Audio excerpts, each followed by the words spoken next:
అండి, welcome back to my channel Soni Subbu vlogs. ఈ రోజు వీడియో వచ్చేసి సేమియా పాయసం అండి. చాలా టేస్టీగా ఉంటుందన్నమాట.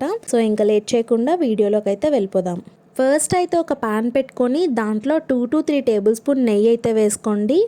నెయ్యి కొంచెం హీట్ అయిన తర్వాత దాంట్లో జీడిపప్పు ఇంకా కిస్మిస్ అయితే వేసుకొని కొంచెం ఫ్రై చేసుకోండి. అంటే గోల్డెన్ బ్రౌన్ వచ్చేంత వరకు ఫ్రై చేసుకోవాలన్నమాట జీడిపప్పుని కిస్మిస్ని. అవైతే ఫ్రై అయిన తర్వాత తీసేసి ఒక ప్లేట్లోకి అయితే పెట్టేసుకోండి. అదే నెయ్యిలో మనం వర్మసిల్లి అంటే సేమియా కాడలు వేసుకొని గోల్డెన్ బ్రౌన్ వచ్చేంత వరకు సిమ్లో మాత్రమే ఫ్రై చేసుకోవాలండి. హైలో మాత్రం అస్సలు ఫ్రై చేయొద్దండి, ఎందుకంటే మనకి సేమియా కాడలు అనేవి మాడిపోతాయి అన్నమాట. అదే మనం సిమ్లో పెట్టుకొని ఫ్రై చేసుకుంటే మనకి మొత్తం సేమియా కాడలు అన్నీ గోల్డెన్ బ్రౌన్లో ఫ్రై అవుతాయండి.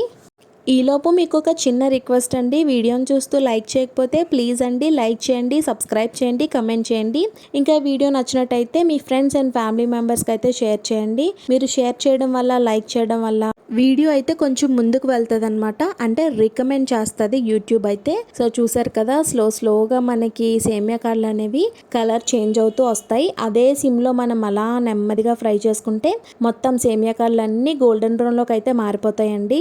చూసారు కదండి, మనకి కంప్లీట్గా సేమియా కాడలు అయితే ఫ్రై అయిపోయి దీంట్లో నేను 1 కప్పు సేమియా అయితే తీసుకున్నాను. దానికి 3 కప్స్ ఆఫ్ పాలు అయితే వేసుకున్నానండి. వాటర్ కలిపిన పాలైతే 3 కప్స్ వేసుకోండి. ఒకవేళ వాటర్ కలపలేని పాలైతే 2 కప్స్ పాలు ఇంకా 1 కప్ వాటర్ అయితే వేసుకొని బాగా మరిగించుకోవాలన్నమాట. అంటే మనకి సేమియా కంప్లీట్గా ఉడికేంత వరకు షుగర్ అయితే అస్సలు వేయకూడదు. మనకి కంప్లీట్గా సేమియా ఉడికిన తర్వాత మాత్రమే షుగర్ వేసుకోవాలి.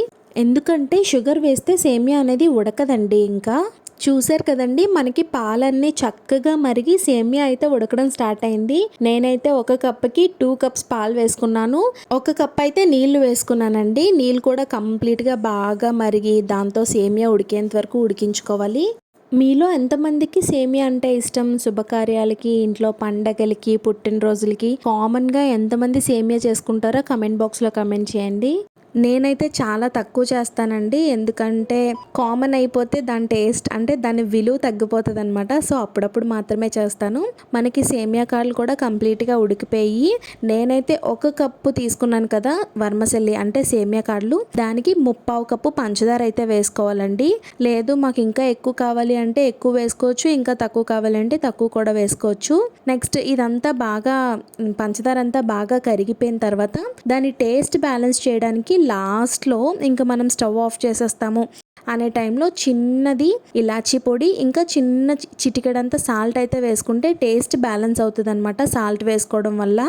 మీలో ఎంతమంది స్వీట్ చేసేటప్పుడు చిటికెడంతా సాల్ట్ వేసుకుంటారో కమెంట్ బాక్స్లో కమెంట్ చేయండి. ఫైనల్గా ఇదంతా అయిపోయిన తర్వాత స్టవ్ ఆఫ్ చేసుకొని మనం స్టార్టింగ్లోనే ఫ్రై చేసుకొని పెట్టుకున్నాం కదండి జీడిపప్పు ఇంకా కిస్మిస్ కూడా వేసుకొని స్టవ్ ఆఫ్ చేసేసుకొని సర్వ్ చేసేసుకోవడమే. చూసారు కదండి, మనకి ఎంతో టేస్టీ అయిన సేమియా పాయసం అయితే రెడీ అయిపోయింది. 5 అంటే 5 నిమిషాల్లో అయితే చేసేసుకోవచ్చండి ఈ సేమియా పాయసాన్ని ఇలా చేసుకుంటే మనకి ఎంతసేపు ఉన్నా చిక్కబడదనమాట. సో ఇంకా వీడియోని చూస్తూ లైక్ చేయకపోతే please to like, share and subscribe. నా వీడియోస్ చూస్తున్నాను సపోర్ట్ చేస్తున్న వాళ్ళందరికీ చాలా చాలా థ్యాంక్స్ అండి. మన ఛానల్లో చాలా రెసిపీస్ అయితే ఉన్నాయండి, అవి కూడా ట్రై చేయండి. Bye bye.